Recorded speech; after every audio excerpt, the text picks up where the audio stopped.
안녕하세요. fun부중학교 2학년 학생 여러분, 현규쌤입니다. 이번 시간은 62강, 바로 조선 후기 사회 경제의 변화와 발전에 대해 공부할 시간입니다. 프린트는 68번 프린트고요. 교과서는 182에서 183페이지에 해당하는 부분입니다. 자, 여러분, 오늘 이제 공부할 이 조선 후기 사회 경제의 변화는요, 굉장히 정말 많이 중요한 부분이에요. 제가 이렇게 막 강조화를 넣는 이유가 있거든요, 여러분들. 근데 이 오늘 공부하는 내용이 단순히 이 사회 경제에 독립되어 있는 부분이 아니라 여러분이 그전 시간에 공부했던 이 조선 후기 정치의 변화와도 연관이 되어 있습니다. 자, 우리 배웠던 내용을 간단하게 한번 떠올려 볼게요. 우리가 꽤 긴 시간에 걸쳐서 이 조선의 정치에 대해 공부했습니다. 그죠? 자, 훈구랑 사림이 격돌했습니다. 그죠? 결국 사림이 이겼어요. 사림은 훈구를 꺾은 다음에 마음 맞는 사람들끼리 뭘 만들었죠? 네, 붕당을 만들었죠. 정치적 성격과 학문적 성격에 따라서 공론을 중시하고 공존의 원칙을 지키면서 다양한 붕당들을 만들었죠. 그죠? 이 붕당 정치의 가장 중요한 원칙은 방금 말했던 공존의 원칙. 너와 나는 생각이 틀린 것이 아니라 다른 것이다. 즉 우리 당과 상대방의 정치적, 학문적 다양성, 차이점을 인정할 줄 아는, 그게 이제 공존의 원칙이었고, 그러한 공존의 원칙 아래 붕당 정치가 진행이 됐어요. 이 공존의 원칙을 잘 보여주는 게 예속 논쟁이었죠. 그죠? 이 예속 논쟁, 말 그대로 논쟁이었어. 이긴 당이 진 당을 막 찍어 누른다거나 막 사약을 먹인다거나 하지 않았죠. 그죠? 근데 언제부터 붕당 정치가 변질됩니까? 네, 환국 때부터 변질되죠. 붕당 정치가 변질된다는 말은 더 이상 뭐의 원칙이 지켜지지 않는다는 거죠? 네, 공존의 원칙이 지켜지지 않는다는 거예요. 이제 더 이상 너랑 나는 생각이 다른 것이 아니라 틀린 것이다. 우리 당과 상대방 당의 그러한 정치적, 학문적 차이를 더 이상 인정해주지 않는다는 거예요. 이 공존의 원칙이 무너지다 보니까 정치판이 어떻게 됩니까? 네, 일당 전제. 오직 승리한 당이 모든 권력을 다 가져가고, 이 승리한 당은 상대방 정당을 거의 막 파멸 직전까지 몰아붙이는, 막 사약을 먹이고 귀양 보내는 그런 정치 보복이 일어났었죠. 그죠? 또 이런 게 나왔던 이유는 숙종의 환국, 정치의 국면을 확 전환시켜버리는 이런 숙종의 편당적인 정치 운영도 영향을 미쳤습니다. 그죠?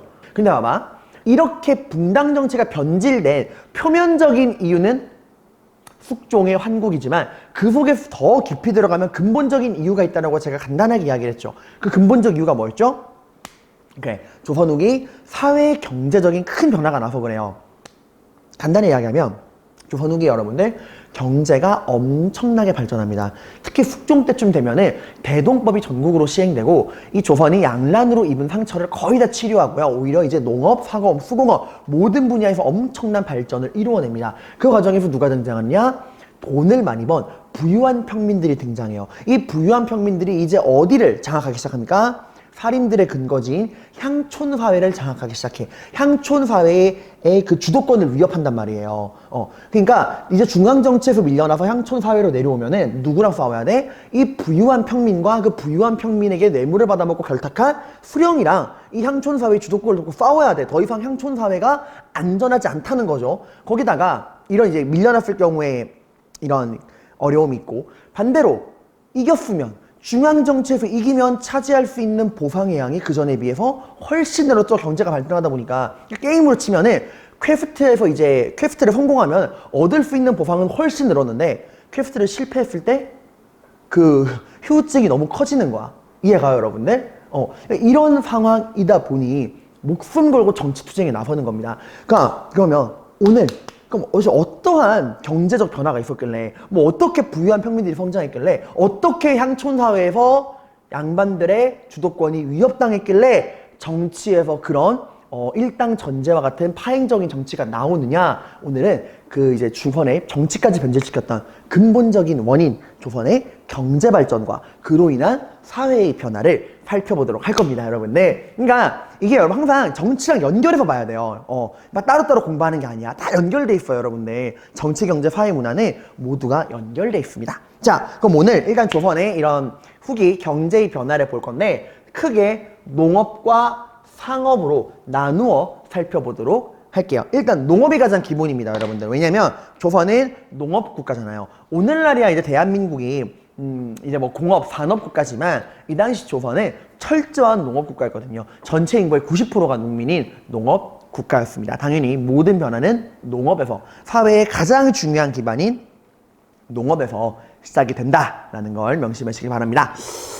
빈칸이 굉장히 많죠? 여기는 여러분이 저와 함께 제 설명을 차근차근 들으면서 아 그렇구나 하고 필기를 열심히 해주시면 됩니다, 여러분들. 자, 봅시다.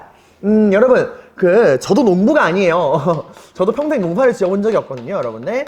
그러니까 너무 지금 여러 농법이 나올 건데 막 부담스러워하지 말고, 우리가 귀농할 건 아니잖아요, 얘들아. 우리가 농대를 갈 건 아니잖아요. 그러니까 여러분들 좀 가벼운 마음으로 들으시면 됩니다. 자, 여러분, 조선 전기에는 농법, 이 농사를 짓는 농법이 어떤 농법이었냐면은 바로 직파법이라는 거예요. 직파법. 직파법이라는 건 뭐냐? 말 그대로 밭에다가, 땅에다가 직접 씨앗을 뿌린다 생각하면 돼요. 막 농부들이 이제 씨앗 가지고 확 뿌리잖아, 얘들아. 그런 게 직파법이야. 직접 씨를 파종한다, 뿌린다, 직접 씨를 뿌린다. 이게 직파법입니다, 여러분들. 그러니까 이렇게 땅이 있다면 그 땅에 그냥 직접 씨앗을 그냥 막 뿌리는 이런 게 직파법이다라고 보시면 됩니다. 자, 근데 이 직파법은 여러분 어떤 문제가 있냐면은, 여러분 실제로 그 농사를 지을 때요, 뭐 쌀농사를 지는다 쳐봐. 가장 기본이 쌀농사니까 이제 논에다가 막 씨를 뿌려요. 씨를 뿌렸어. 그럼 뭐가 가장 농사 지는데 힘들 것 같아요? 농사를 지을 때 가장 힘든 건 여러분이 그 벼를 뿌리잖아요. 쌀을 농사 지으려고 벼를 뿌리잖아요. 벼만 자라는 게 아니야. 이 벼랑 함께 동시에 뭐가 자라면 잡초가 같이 자라요, 여러분들. 그러면 이 땅에서 있는 그 지력, 쌀이 그 벼가 먹고 자라야 하는 그 땅의 기운을 지력이라고 하거든요, 여러분들. 근데 그 지력을, 이 벼가 혼자 먹기도 모자란 지력을 잡초가 뺏어 먹어요, 옆에서. 그러니까 농사 지을 때 제일 하는 뭐야 하냐면은 이제 그 씨를 뿌린 다음에 잡초를 계속 골라내야 돼. 왜냐하면 이 잡초가 영양분을 뺏어가니까. 이 벼가 먹기도 모자란 영양분을 뺏어가니까 잡초를 계속 골라내야 돼요. 근데 그 잡초랑 벼를 구분하는 게 쉽지가 않아. 동시에 자라거든. 크기도 비슷하고, 또 직파법이라는 게 어때요? 그냥 마구잡이로 씨를 뿌리는 거잖아. 그러니까 농민들이 일일이 허리 숙여가면서 아씨 잡초 어디 있지? 잡초인가? 뭐야? 봤더니 벼네? 이런 일도 있고, 일일이 계속 다니면서 잡초를 골라줘야 되는 거야. 그러니까 이 직파법의 가장 어려운 점이 바로 맞죠? 이제 뭐를 골라내는 게 어렵다? 잡초. 내가 뿌린 그 벼랑 함께 자라는 이 잡초를 제거하는 게 굉장히 어려워요. 구분이 잘 안 가. 벼랑 잡초랑 구분이 잘 안 가. 거기다가 잡초 제거하는 게 어때요? 구분도 안 가는데 하루 종일 들여다보고 골라내야 돼. 필요한 노동력이 어마어마합니다. 사람들 막 여러 명이 달려들어가지고 계속 하루 종일 뽑아줘야 돼요. 잡초를 제거하는 것도 굉장히 어렵고, 이 잡초를 제거하는 건 진짜 생노가다요, 생노가다. 잡초를 제거하는데 들어가는 노동력이 엄청납니다. 여러분들 시골에 계신 나이 많은 할아버지 할머니들 보시면 허리가 어때요? 완전 굽었죠, 그죠? 왜 그런지 알아?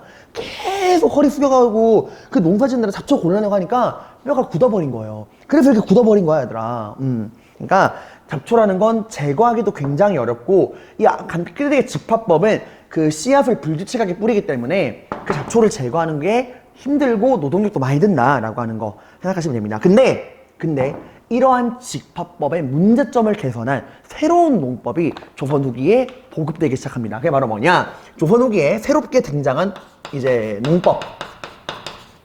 잠깐 옆에다가 조금 옆으로 적을게요. 조금 공간을 둬서. 이제 칸은 많으니까. 자, 조선 후기. 새롭게 등장한 농법이 바로 뭐냐? 이번 시간에 공부하는 것 중에 가장 중요한 내용 중에 하나입니다. 꼭꼭꼭 기억해두세요. 바로 이양법입니다. 뭐라고요? 네, 이양법입니다, 여러분들. 이양법. 이거는 다른 말로 모내기법이라고도 해요. 모내기법.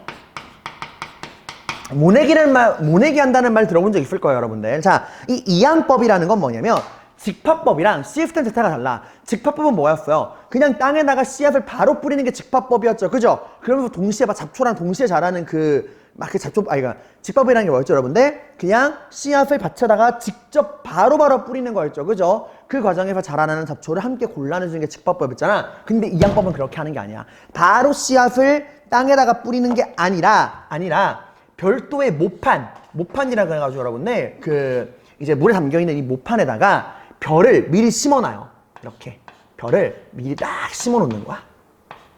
그리고 이 벼가 어느 정도 자라고 나면 그 모판에다가 별을 미리 이제 물이 가득한 모판에 별을 미리 딱 심어놓고서 이 벼가 어느 정도 자라고 나면 그 모판에 있는 성장한 별을 이제 논에다가 옮겨 심는 거예요. 그러니까 이렇게 모판에다가 별을 먼저 재배를 하고 이게 어느 정도 성장을 하면은 그 성장한 별을 어떻게 한다고? 논에다가 옮겨 심습니다. 근데 옮겨 심을 때 어떻게 해요? 줄을 맞추어서 일정한 간격으로 보기 좋게 탁 옮겨 심는 거예요, 여러분들. ASMR이었죠, 그죠? 미안합니다. 자, 이렇게 그러니까 모판에서 재배한 별을 어느 정도 성장하면은 논에다가 보기 좋게 일정한 간격으로 옮겨 심는 거예요. 그래서 이양법이야, 얘들아. 옮기 이자에 벼왕자, 별을 옮겨 심는다 라는 뜻이야. 별을 옮겨 심는 법이다 해서 이양법입니다. 자, 여러분, 자꾸 정리하면 봐봐. 이 이양법 어떻게 한다고? 바로 땅에다가 씨를 뿌리는 게 아니라 모판에다가 여러분들 어떻게 한다고요? 모판에다가 미리 별을 딱 재배시켜 놓고서 어느 정도 성장하면은 그 별을 어떻게 하는 거야? 옮겨 심는 거예요. 어디다가? 논에다가. 자, 이러면 어떤 장점이 있을까? 직파법에 비해서 여러분 어때요? 이미 어느 정도 성장한 별을 옮겨 심는 거니까 옮겨 심은 거라면 어때요? 구분이 확 가지, 그지? 성장한 상태에서 옮겨 심는 거니까 그것도 줄을 일정한, 봐봐, 어느 정도 성장한 별을 줄을 맞추어서 일정 간격으로 딱딱딱 옮겨 심으니까 어때요? 딱 보는 순간 구분이 확 가지. 성장한 상태니까 뭐랑 구분이 할까? 그래, 잡초랑. 그 땅에 이미 불규칙적으로 자라고 있는 잡초랑 벼랑 구분이 확 가는 거야. 딱 보는 순간 이거 잡초네, 벼네. 순식간에 구분이 간단 말이야. 뭐하기가 굉장히 좋아. 벼를 골라내기 굉장히 편하죠. 이미 어느 정도 성장한 벼를 줄 맞춰 쫙 심어 놓으니까 잡초가 눈에 확 띄는 거야. 잡초만 골라내기 워낙 편해지는 거예요. 잡초 제거가 엄청 쉬워집니다. 잡초가 굉장히 제거하기 쉬워진다라는 거예요. 자, 이렇게 간단하니까 여러분들 잡초를 제거하는데 그 전에 직파법에 비해 들어가는 노동력이 어떨까? 그지, 훨씬 주는 거예요. 그러니까 좀 예를 들면은 거의 노동력이 한 5분의 1로 줄었다 그래요. 그러니까 여기서는 5명이 달려들어야 제거 가능했던 잡초가 이 양법을 쓰면 1명이서도 제거가 가능한 거야. 노동력이 5분의 1 정도로 줄었다고 합니다. 그러니까 이 잡초 제거에 들어가는 뭐가 줄어들었다? 노동력이 줄어들었다라는 게 굉장히 중요합니다. 그 전에 직파법에 비해서 훨씬 적은 노동력으로도 농사가 가능했다는 거야. 근데 더 놀라운 거 뭔지 알아요? 생산량은 더 늘어. 직파법에 비해 생산량이 늘어. 왠지 알아요? 잡초를 제거하기 쉽다는 말은 얘들아, 더 빠르고 신속하게 잡초를 제거할 수 있지. 잡초를 제거하니까 뭐가 좋아? 그 땅의 지력을 온전하게 누가 먹을 수 있어? 벼가 먹을 수 있잖아, 얘들아. 이 직파법에서는 잡초가 잘 제거가 안 되니까 이 벼가 먹을 영양분을 잡초가 우왕우왕 뺏어 먹었단 말이야. 근데 이제 어때요? 잡초를 빠르고 신속하게 제거해 줄 수 있으니까 벼가 온전하게 영양분을 듬뿍듬뿍 섭취해서 쭉쭉쭉쭉 자라나는 거예요, 여러분들. 그리고 어느 정도 성장한 벼를 옮겨 심으니까 성장하고 옮겨 심으니까 더 빨리 자라는 것도 있어요. 여러분들, 그래가지고 그러니까 노동력도 적게 드는데 생산량도 훨씬 늘어납니다, 여러분들. 자, 근데 쌤, 이렇게 기가 막힌 이양법 왜 조선 후기에 쓰죠? 왜 그전엔 안 썼어요, 여러분들? 여러분, 이제부터 설명할 건데 안 쓴 게 아니라 못 쓴 거야. 이 이양법은 여러분들 이런 엄청난 장점이 있지만 잡초 제거도 쉽고 노동력도 조금 들고 생산량도, 오히려 노동력은 조금 들고 생산량은 훨씬 많고 장점도 있지만 치명적인 단점이 뭐냐면 이 이양법이 성공할 거면 1년 365일 논에 물이 가득해야 돼. 한 번이라도 논에 물이 딱 마르는 순간 전멸이에요. 그냥 다 죽어. 그러니까 항상 봐봐, 우리 가르쳐 있어야 돼. 여러분, 우리나라 기후 알죠? 우리나라가 1년 365일 비가 온전히 와요? 그럼 개뿔이 1년 365일 뭔 비가 와. 한 번 여름에 비 왕창 내리고 나면 가뭄 오고 난리 나잖아, 우리나라. 그러니까 뭐가 필요해? 1년 365일 물을 균등하게 보급해 줄 수 있는 뭐가 필요해요? 저수지 같은 수리시설이 필요하다는 얘기야. 그래서 이 조선 후기에 이렇게 이양법이 널리 보급된 이유는 뭐가 늘어나서야? 우리나라에도 1년 365일 논에다가 물을 대줄 수 있는 수리시설, 이 저수지가 보급이 되면서 이양법이 퍼진 거예요. 자, 그러면 우리 이 이양법에 대한 내용을 글로 한번 정리해 봅시다, 여러분들.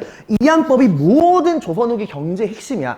이 이양법이 여러분들 조선 후기의 정치 변제까지 낳은 괴물이에요. 어떻게 보면 모든 변화를 끌고 온 게 이양법입니다. 잘 봅시다. 이양법. 다른 말로는 모내기법이라고 한다 그랬죠. 이양법. 옮길 이자에, 우리 이사 간다 그러잖아, 얘들아. 옮길 이자에 벼앙자, 벼를 옮겨 심는 법이라는 거예요. 근데 여러분, 자, 여기서 주의할 건, 아까 선생님이 여러분 잠깐 말을 조금 실패했는데, 새롭게 보급된, 엄밀히 말하면 틀린 거야. 이양법이라는 게 얘들아, 사실 언제 처음 보급된 거냐면은, 이미 옛날 옛적, 고려 후기. 그 고려 후기에서 조선 초, 이때 이미 보급이 됐어요, 우리나라에.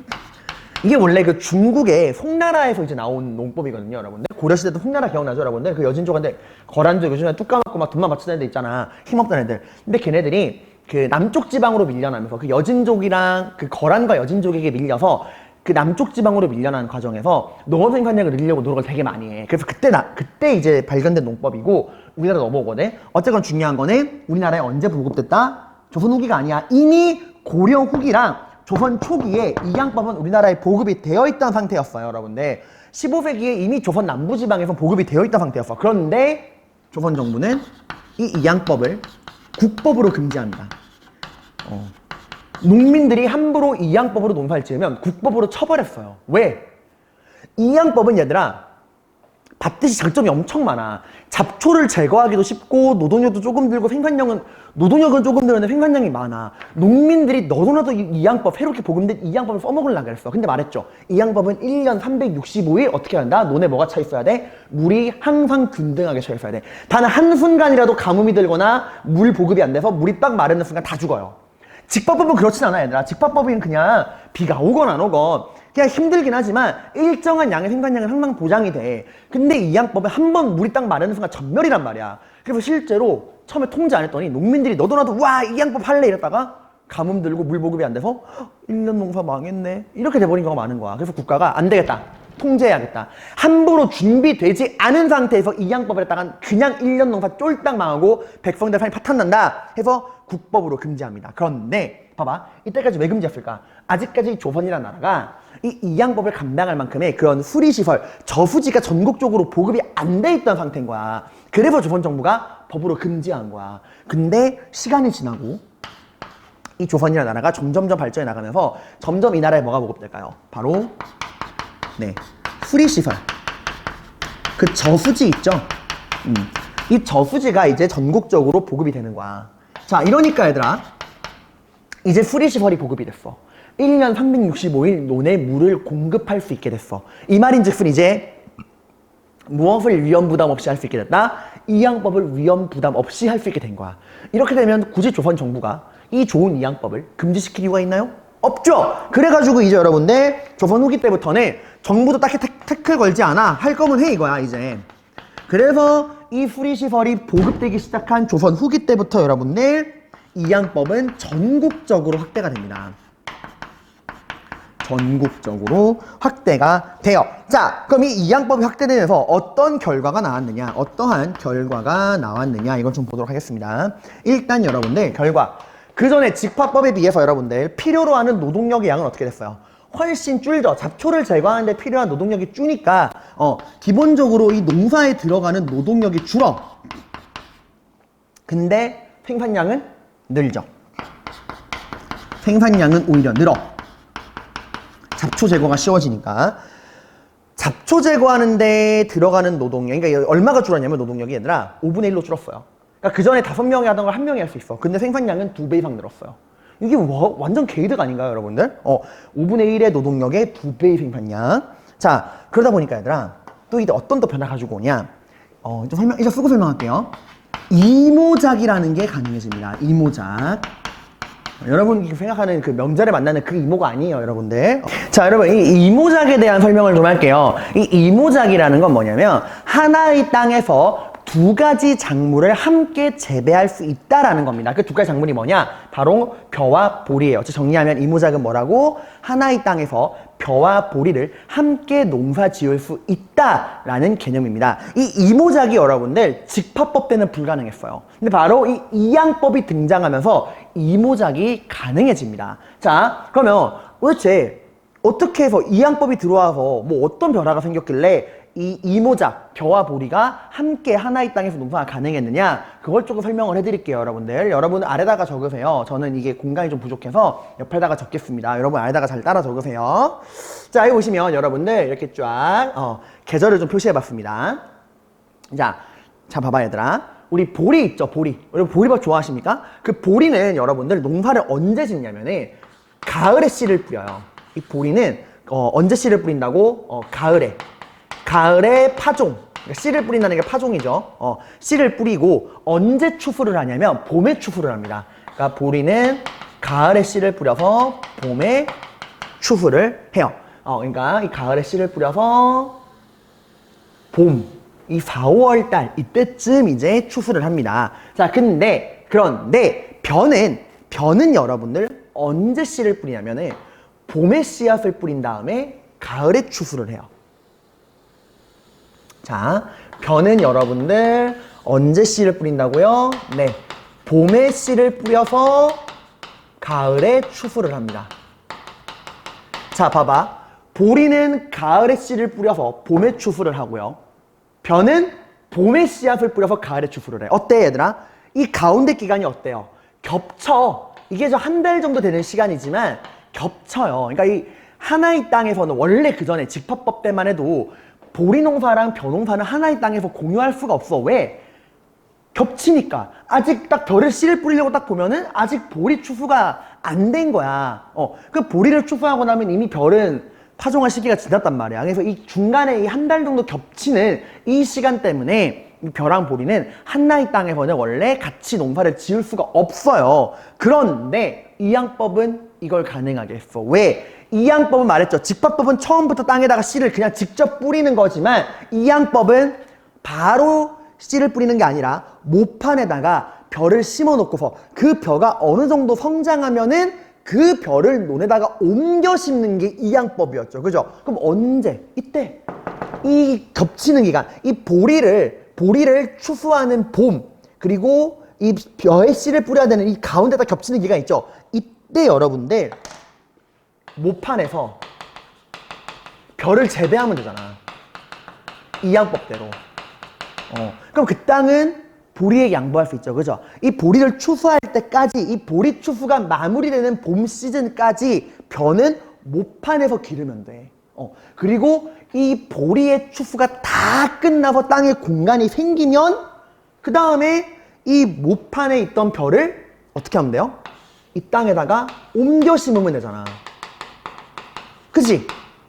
그러니까 이러니까 여러분들 이제 하나의 땅에서 보리 농사 가을에 보리 씨 딱 뿌린 다음에 봄에 보리를 다 추수하고 나면은 그 다음에 어떻게 하면 돼? 모판에서 자라고 있던 벼를 논에다가 옮겨 심으면 끝나자마자 바로 또 벼 농사를 쉬지 않고 지을 수 있죠. 그죠? 그러니까 하나의 땅에서 벼랑 보리 농사를 함께 지을 수 있는 거야. 이게 여러분 얼마나 큰 도움이 됐냐면은 이 보리 있죠? 보리는 우리 소작농 기억나요, 여러분들? 그 자기 땅 없이 남의 땅을 빌려서 농사 짓는 걸 우리가 소작농이라 그러잖아. 보리는 그 소작농의 대상이 아니에요.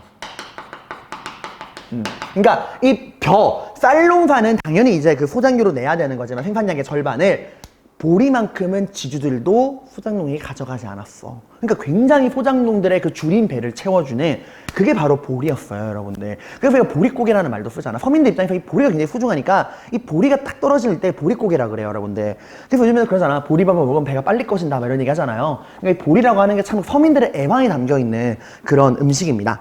자, 아무튼 이 이양법 덕분에 이제 이모작, 하나의 땅에서 벼랑 보리를 함께 농사짓는 이모작이 가능해졌다라고 하는 거고요. 자, 그럼 봐봐. 지금 얘들아, 우리 이양법 봤죠? 이양법은 고려 후기, 조선 초기에 보급됐지만 초반에는 국법으로 금지했다. 왜? 뭐가 부족하니까? 수리시설이 부족하니까. 하지만 조선 후기 들어오면서 전국적으로 저수지, 수리시설이 보급되면서 이제는 이양법을 막지 않아요. 그래서 조선 후기에 이양법이 전국적으로 확대가 되고 어떤 결과 가지고 왔다?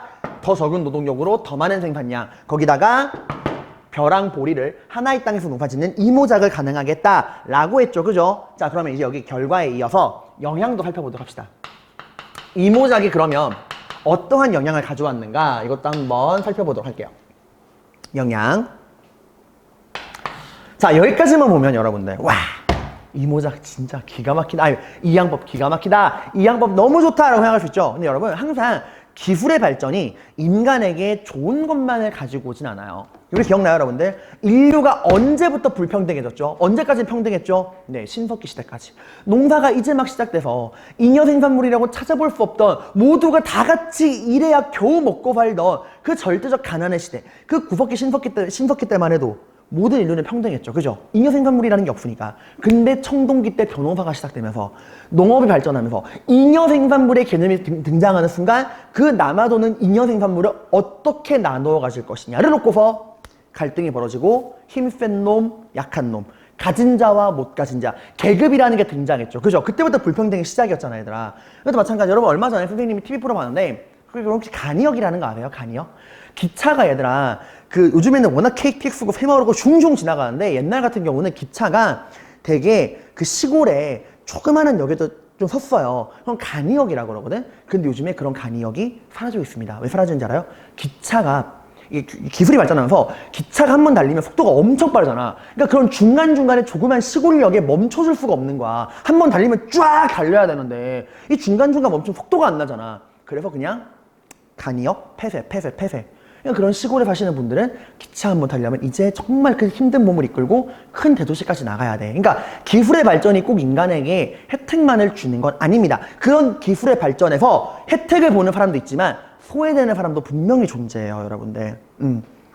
왜 그렇잖아. 지하철에 가면은 지금도 노인분들은 표 끊기 되게 힘들어 하시는 거 알죠? 다 무인이니까. 이것도 봐봐. 자, 봐봐. 이 양법이 여러분들 어떤 영향을 가지고 왔느냐? 농민 계층이 분화합니다. 방금 말했죠. 기술이 발전하게 되면 그런 기술의 발전에 혜택을 받는 사람도 있지만 그런 기술의 발전을 따라잡지 못해서 소외되고 뒤처지는 사람도 등장을 합니다. 농민 계층이 분화해요. 이 이양법을 따라잡는 자, 따라잡지 못하는 자가 나뉘는 거야. 봐봐, 얘들아. 이양법은 왜 이런 차이가 나느냐? 이양법은 얘들아, 봐봐. 그 전에 비해서 훨씬 적은 5분의 1의 노동력으로도 2배 이상의 생산량을 거머쥘 수가 있어. 그러니까 봐봐. 예전이랑 비교했을 때 그 땅을 농사 짓는 노동력을 비교해봐요.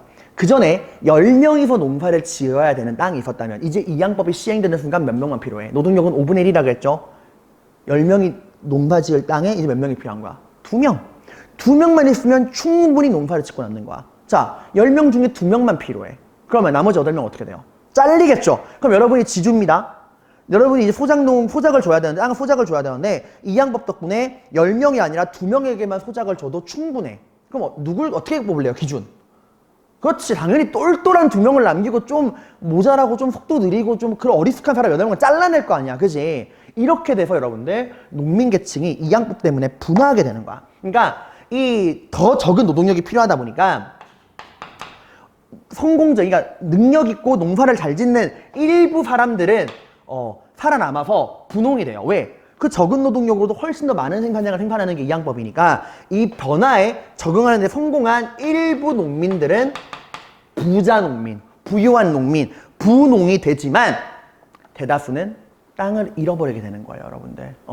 이제 그 10명 중에 2명은 살아남아 부농이 되지만 여기에 합격하지 못한 8명은 실업자가 되는 겁니다. 바로 임노동자가 되는 거예요. 그냥 한 푼 줍쇼 나으리, 뭐든 허드렛 일이라도 시켜주시면 일하겠습니다 나으리, 집에 가족들이 굶고 있습니다, 뭐라도 일거리 하나만 주십시오가 되는 거예요. 임노동자, 여러분들 소작농이 되는 거예요. 자, 오늘날 비슷하잖아요. 오늘날 기계가 발전하니까 인간이 할 일을 AI 니까 일자리가 그만큼 줄잖아요. 그죠, 여러분들? 비슷한 거예요, 여러분들. 자, 그래서 이 살아남은 변화에 적응한 똑똑하고 능력 있는 농민들, 일부 농민들은 분홍이 되어서 그 전에 비해 훨씬 더 많은 땅을 농사짓는 광작이 가능합니다. 넓을 광, 농사지을 자. 더 넓은 땅을 농사를 짓지만 여러분들 이 토지에서 밀려난 이 변화에 잘 적응하지 못한 이 다수의 8명의 임노동자들은 이제 어떻게 할까요? 땅이 없잖아. 토지를 이탈해서 토지를 이탈할 수밖에 없죠. 뭐 농사지을 땅이 없으니까 토지를 이탈해서 이제 어디로 가요? 일거리를 찾아서 도시로 몰려드는 거야. 그 도시에 가서 이제 여러분들 상공업에 종사하는 거죠. 그러니까 막노동에 뛰어드는 거죠, 여러분들. 막노동에 도시로 가서 막노동에 뛰어드는 거예요. 여러분 이게 참 슬픈 얘기지만 당연한 거예요. 여러분이 만약에 지주야, 여러분이 놀부야, 이 땅을 그전에 10명에게 소작 주던 땅을 이양법이 딱 시행되니까 2명만 있으면은 충분해. 거기다 생산량은 2배 이상 나올 수 있어. 그럼 당연히 여러분들 입장에서도 똘똘하고 능력 있는 애한테 소작을 몰빵할 거 아니에요. 그 살아남은 2명은 더 큰 신임을 받으면서 더 넓은 땅을 농사지을 수 있지만 나머지 8명은 비리비리한 8명은 쫓겨나는 거야. 소작도 제대로 얻을 수가 없는 거예요. 그전에는 집합법에 워낙 많은 노동력이 필요하니까 내가 좀 무식해도 내가 좀 능력이 모자라도 일자리를 구할 수 있었는데 이제는 못 구하는 거야. 소작을 지을 수조차 없는 거예요. 어떻게 해요? 떠돌다 가족들과 함께 도시로 가서 풀칠이라도 하자 해서 정든 고향을 버리고 도시로 올라가서 막노동, 상공업에 종사하는 거예요, 여러분들. 저 이거 보면 참 이게 쌤도 참 기계를 잘 못 다뤄요, 여러분들. 되게 기계를 못 다뤄요. 스마트폰 너무 어려운 거야. 그래서 이렇게 밀려나는구나. 여러분 뭐 되게 신기해요. 여러분은 스마트폰 너무 잘 다루더라고. 막 손이 보이질 않아요, 여러분들. 그래서 와, 이렇게 되는구나 싶기도 하더라고요. 자, 그리고 또 어떤 변화가 생겼느냐, 여러분들. 자, 지금 이양법은 여러분들 생산량이 훨씬 늘었죠, 그죠? 그러다 보니까 이런 거 아이들 봐봐. 이거 안 그려도 돼요. 여러분이 놀부예요. 여러분이 놀부예요, 놀부. 우리 놀부. 여러분이 놀부입니다. 땅이 많아요. 자, 근데 그 전에 직파법 같은 경우는 생산량이 워낙 모자라니까 가지고 있는 땅을 전부 다 쌀농사를 지어야 이제 겨우 좀 먹고 살 만한 쌀이 나왔는데 이양법은 어때? 생산량이 2배로 늘었죠, 그죠? 그러니까 그 전으로 봤을 때 그 전에 모든 땅을 쌀농사를 지었다면 이제 뭐만 하면 돼? 그래, 생산량이 2배로 늘었으니까 절반만 벼농사, 쌀농사를 지어도 충분한 거야. 그치? 2배 이상이 나오니까. 그럼 나머지 절반 땅은 뭐예요? 버려요? 아니죠. 이제 이 나머지 절반 땅에는 먹고 살기 위한 쌀이 아니라 정말 순수하게 돈을 벌 목적으로, 판매를 위한 목적으로 다른 상품 위주의 작물을 재배할 수 있죠. 뭐 어떤 거? 인삼, 담배 이런 것처럼 먹고 사는 문제가 아니라 정말 나이가 돈을 벌기 위한 고부가 가치 상품, 고가치 상품들을 재배할 수가 있는 거야. 왜? 먹고 사는 문제는 절반의 땅만 농사 지어도 해결되니까. 그리고 말했지만 이 절반의 땅은 당연히 띨띨한 8명을 다 쫓아내고 똘똘한 2명에게만 주면 되는 거예요.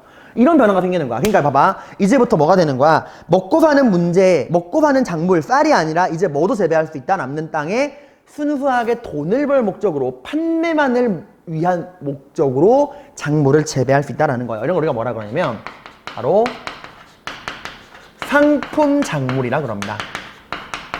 이 상품 작물을 재배할 수가 있게 된다는 거예요. 대표적인 상품 작물이 뭐냐면 인삼, 고려 인삼 유명해요, 얘들아. 우리나라 인삼 엄청 유명해요, 여러분들. 메이드 인 차이나랑 상대가 안 돼요. 거기다가 고추, 그리고 면화, 뭐 담배, 이런 거 여러분들, 이런 인삼, 고추, 면화, 담배 같은 거 여러분들, 이건 안 돼요, 여러분들. 근데 이런 이제 그 판매만을 위한 목적의 그런 이런 거를 상품 작물이라 그래. 먹고 사는 그런 문제가 아니라 순수하게 돈을 벌기 위해, 판매를 위해 재배하는 작물을 상품 작물이라 그럽니다. 이제 이런 거를 재배할 수 있는 거야. 왜? 생산량이 늘어서 그전처럼 모든 땅에 쌀농사를 짓지 않아도 충분히 먹고 살 수 있으니까 남는 땅에다가는 판매만을 위한 상품 작물을 재배할 수 있다라는 거예요. 자, 어때요, 여러분들? 이양법이 가지고 온 변화 무시무시하지 않나요, 여러분들? 자, 지금 정리하면 농업에서 가장 큰 변화. 조선 전기까지는 무슨 법? 직파법. 직파법은 땅에다가 그냥 씨를 뿌리는 거. 잡초, 그러다 보니까 잡초를 제거하는 게 어렵고 노동력이 굉장히 많이 든다. 근데 조선 후기에 뭐가 등장했다? 이양법, 모내기법이 등장했다. 이양법이라는 건 묘판에다가 벼를 심어서 벼가 어느 정도 성장하고 나면은 그 벼를 논에다가 일정한 그 줄을 맞춰서 옮겨 심는 것이다. 어떤 장점이 있다? 노동력이 훨씬 준다는 거. 잡초 제거가 쉬우니까. 그래서 수리시설이 널리 보급된 조선 후기 때 전국적으로 보급되고 더 적은 노동력으로 더 많은 생산량을 가져올 수 있고, 또 뭐가 가능해졌다? 이제 벼랑 보리를 하나의 땅에서 농사짓는 이모작이 가능해졌다. 이모작 가능해진 이유 말했죠. 이 겹치는, 벼랑 보리랑 겹치는 기간을 이양법, 모판에서 재배하면 되니까. 그래서 어떤 영향을 가지고 왔다? 농민계층이 분화했다. 더 적은 노동력만 가지고도 식량 생산이 가능해지니까 똘똘하고 능력 있는 일부 농민들은 살아남아서 더 넓은 땅을 농사짓는 광작을 하는 분홍이 됐지만 이 변화에 적응하지 못한 좀 능력이 부족한 농민들은 임노동자가 되어서 토지를 떠나서 도시로 가서 상공업에 종사하게 되었고 이제 판매를 위한 상품 작물을 재배할 수 있게 되었다라는 거 여러분들 이 양법의 내용 보시면 됩니다. 자 여러분 그럼 이제 농업에 이어서 상업은 어떠한 변화와 발전을 보이는지 살펴보도록 하겠습니다. 근데 여러분 이 상업의 발전은 조선 전기랑 후기를 좀 나누어 생각해야 되는데요. 사실상 조선 전기에는 볼만한 상업적 변화가 없습니다. 왜냐하면 이 조선이란 나라는 여러분 근본적 이념이 뭐죠? 바로 성리학이죠. 그죠? 이 성리학에서는 여러분들 사농공상이라 그래서 사람들의 계층을 구분합니다.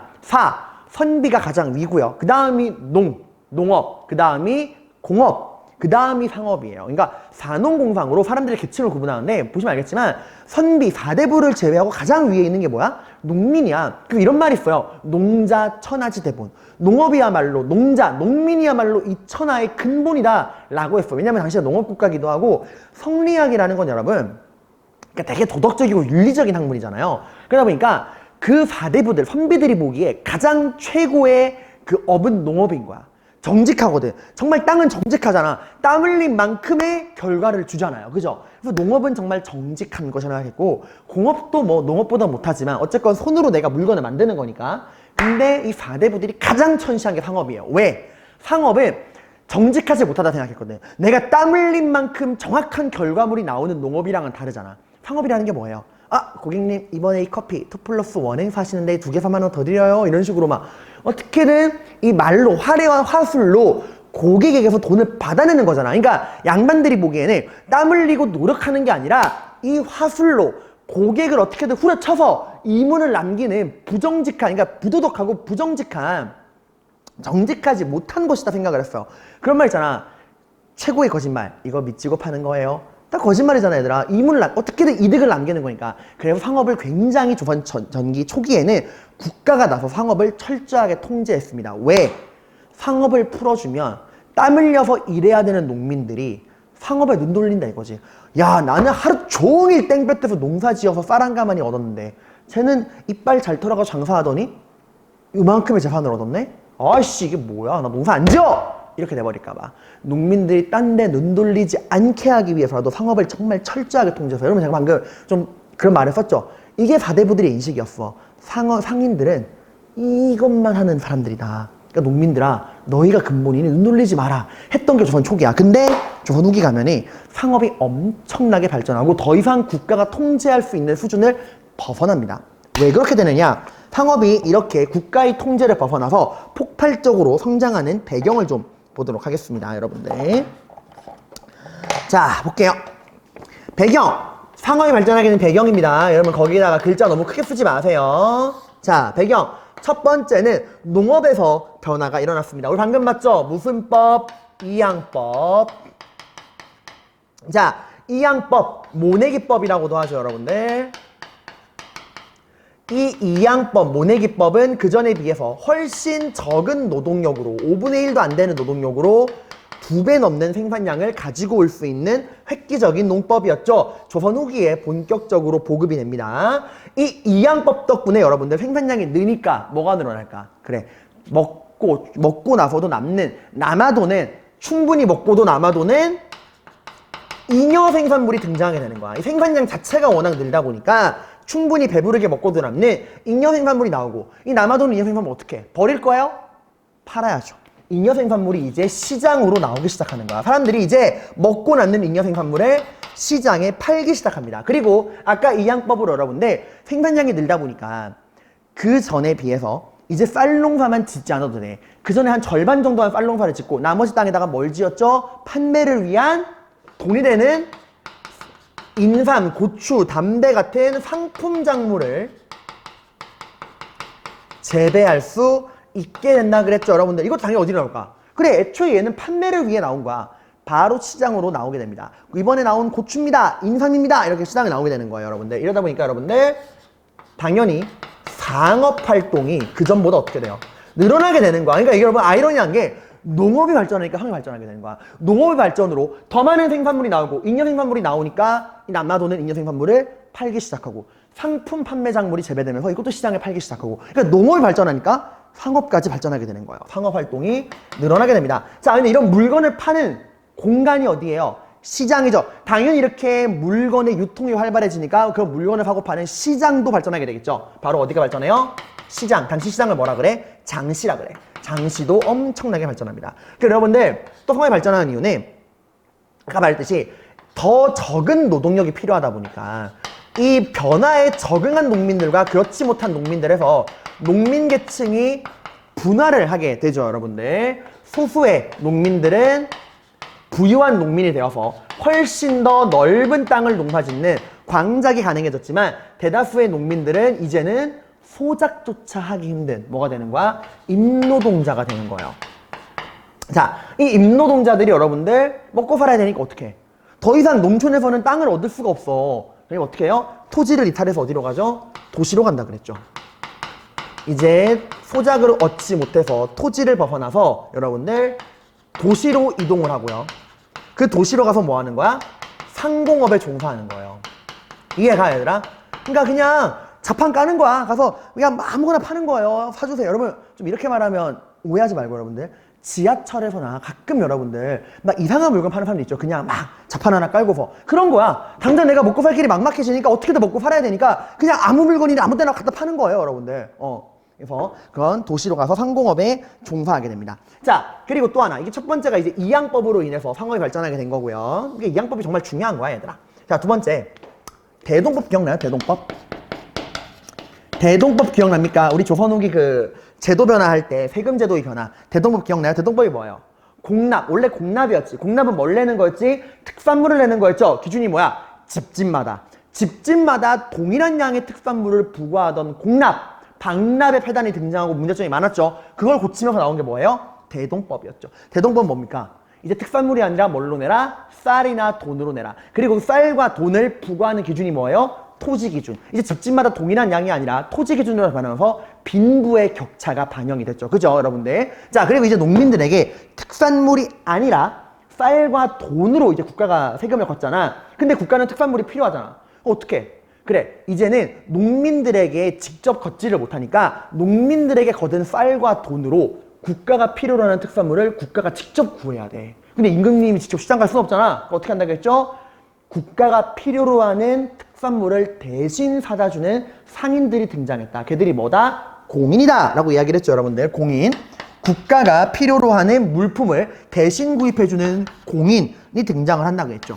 이 공인들이 여러분들 시장에 뜨면 뭐 국가에서 필요한 거냐? 쪼잔하게 생선 2마리, 사과 5개 주세요. 이럴까요? 아니죠. 사과 100상자, 생선 1000마리 주쇼. 되는 거야. 공인은 여러분들 물건을 어마어마한 양의 대량, 국가가 필요한 물건을 사주는 거니까 물건을 대량으로 구매합니다. 그러니까 상품의 수요가 엄청나게 증가하는 거야. 얘들이 시장에 떴다 이러면 사가는 양이 장난 아닌 거야. 상품에 대한 수요가 증가하지. 그럼 사람들이 돈 벌려고 어떻게 할까? 그래, 너도 나도 집안에 쌓아둔 특산물이나 물건을 갖다 파는 거야. 이 공인들이 떴다 하니까 여러분들 물건의 수요가 느니까 당연히 상업활동이 활발해지는 겁니다. 그리고 여러분들 이러한 상업, 그래서 어떻게든 여러분 그 전에 왕들은 상업을 통제하려고 그랬어. 농민들이 말이야 지으란 농사 안 짓고 장사장하고 말이야 이러고 통제하려고 그랬는데 이런 변화를 긍정적으로 보고 오히려 상업을 통제할 필요 없다, 변화를 받아들이자 했던 왕이 등장합니다. 그게 누구였죠? 정조. 사도세자의 아들, 영조의 손자 정조입니다. 정조. 그 정조가 여러분들 뭘 발표했죠? 요거 기억나요, 여러분들? 신의 통공 기억나요? 신의 통공 1791년 정조가 이제 발표했던 건데 연도는 몰라도 돼요. 정조가 발표했다라는 거 기억해 주시기 바랍니다.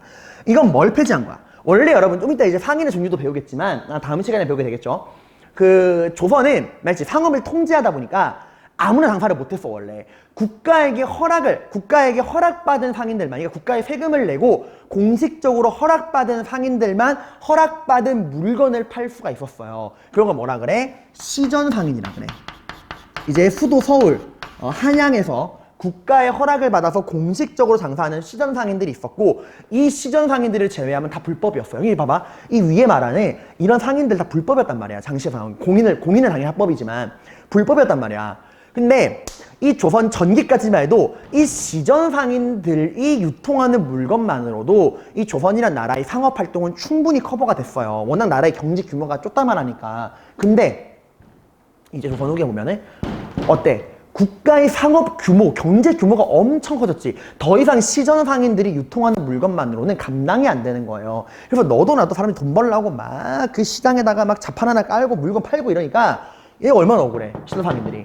그잖아. 얘네들 어쨌든 국가에 세금을 내고 공식적으로 허락받은 건데 얘네들이 보기에는 나머지 상인들은 흔히 말하는 노점상인 거야. 세금도 안 내고 불법 장사하는 사람들이란 말이야. 그래서 얘네들이 억울합니다! 했더니 그 전에 조정에서 그래, 우린 너희에게만 상업을 할 수 있는 권한을 주었다. 너희들 이외에 장사하는 저 어지러운 장사꾼들, 난전들 너희가 관리할 수 있는 권한을 주겠다. 그래서 시전 상인들에게 그렇게 허락받지 않고 장사하는 어지러운 상인, 난전들을 금지할 수 있는 권한을 줍니다. 이게 뭐였죠, 여러분들? 시전 상인들이 가지고 있던 난전을 금하는 권리다 해서 금난전권이요. 난전을 금하는 권리, 금난전권. 근데 이거 어떻게 한 거죠? 폐지시킨 거야, 정조가.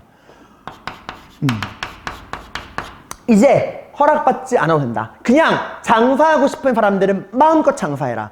그래서 시전 상인들의 금난전권을 폐지하고 상업활동에 자유를 줍니다, 여러분들. 그러니까 이제 자유로운 상업활동, 이걸 이제 정조가 허용을 해준 거죠, 여러분들. 자, 그러니까 여러분 이건 좀 봐봐, 얘들아. 이제 알겠지만 이거 얘들아 누구와 누구의 싸움이었냐? 그 전까지 국가의 허락을 받았던 시전 상인과 그냥 이제 돈을 벌려고 나온 허락받지 않은 상인들이 난전과의 싸움에서 정조가 이제 이 난전의 편을 들어준 거야. 이 난전을 다른 말로 뭐라고 하냐면 사상이라 그래요. 사적인 상인들, 그러니까 국가 허락받지 않은 사적인 상인들인데 정조가 이제 이쪽의 편을 들어준 거죠. 자, 그러니까 여러분 말했지만 이러한 정조의 신해통공은 당연히 상업을 엄청나게 촉진시키는 걸 가져옵니다. 이제 더 이상 상업에 제한이 없어진 거잖아. 상업이 엄청나게 발전하고요. 당연히 국가에서 걷어들이는 세금의 양도, 재정의 양도 더욱더 풍족해지겠죠. 그리고 말했죠? 이건 여러분 정치적으로는 정조가 탕평책을 강화하기 위한 목적이 있다 그랬어요. 당시 우리나라에 어떻게 보면 탕평책을 방해하는 가장 큰 정치 세력, 사도세자를 죽음으로 몰고 가게 됐던 노론, 그 노론의 돈줄이 시전상인이었어. 근데 그 시전상인들이 힘을 확 빼버리면서 동시에 노론의 힘도 샥 빼버린 겁니다, 여러분들. 자, 여러분 이러한 봐봐, 상업이 발전하게 된 배경, 뭐의 등장? 이양법의 전국적인 보급으로 잉여생산물이 유통되고 상품작물이 재배되고 상업활동이 점점 늘어나고 시장이 발전하게 되고 농민계층이 분화하면서 토지에서 이탈한 사람들이 도시로 와서 상업에 종사하고 대동법으로 등장한 공인들이 국가에서 필요로 하는 물건을 대량으로 구매하는 과정에서 상품의 수요가 늘고 상업활동이 촉진되고요. 신해통공을 통해 이런 흐름에 불을 붙였죠. 시전상인들의 금난전권을 폐지하면서 자유로운 상업활동을 허용해 주었다. 이래 상업이 발전하게 됐다. 그래서 어떤 결과를 가지고 오느냐.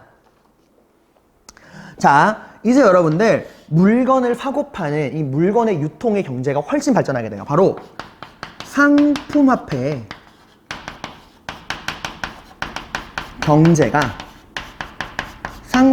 경제가 엄청나게 발전을 하고요. 자, 봐봐 얘들아. 지금 상업이 발전하잖아. 상업이 발전한다는 건 그 물건이 유통되는 뭐도 발전한다는 거예요? 시장인 장시도 커진다는 거죠. 근데 얘들아, 상업이 발전하면 또 어떤 낙수 효과가 나오냐면은 물건의 유통이 늘고 상업이 발전했어. 그러면 그 시장에서 유통되는 물건, 뭐 밥그릇, 숟가락, 젓가락, 뭐 옷, 모자, 신발, 그런 물건을 만드는 물건의 그 제조업도 발전하게 되겠죠. 그 물건 만드는 거 우리가 뭐라 그래? 수공업이라 그래. 상업이 발전하니까 물건에 대한 수요가 느니까 그런 물건을 만드는 수공업도 엄청나게 발전을 합니다. 자, 근데 그런 수공업이 발전하게 되면 그런 수공업에 필요한 재료 있죠? 밥그릇, 숟가락, 젓가락, 옷, 모자, 신발 같은 그런 물건을 만드는 재료. 어디서 나와? 대부분 다 광산에서 나온단 말이야. 특히 밥그릇, 숟가락 같은 거네. 그러니까 수공업 발전하게 되니까 그런 수공업의 재료가 되는 광업. 이것도 엄청나게 발전하게 돼요. 여러분 이게 또 어떤 변화가 있냐면 원래 조선은 상업 통제했던 나라잖아. 수공업과 광업도 마찬가지야. 철저하게 국가가 통제했어요. 그래서 수공업과 광업도 조선 초까지만 해도 국가에게 허락을 받은 사람들만 물건을 만들고 국가에게 허락을 받은 사람들만 광산을 개발할 수가 있었어. 근데 더 이상 국가의 통제만으로는 이 늘어나는 수요를 감당할 수가 없는 거야. 그래서 국가도 다 풀어줍니다. 그냥 하고 싶은 대로 해라. 그냥 니들 마음대로 물건 만들고 마음대로 광산해. 그리고 세금만 꼬박꼬박 내. 해서 이런 관영을 국가가 통제하던 관영수공업, 관영광업을 민영으로 민영화 시켜버립니다. 사람들에게 그냥 자유를 준 거야. 이제 국가가 더 이상 이 수공업이나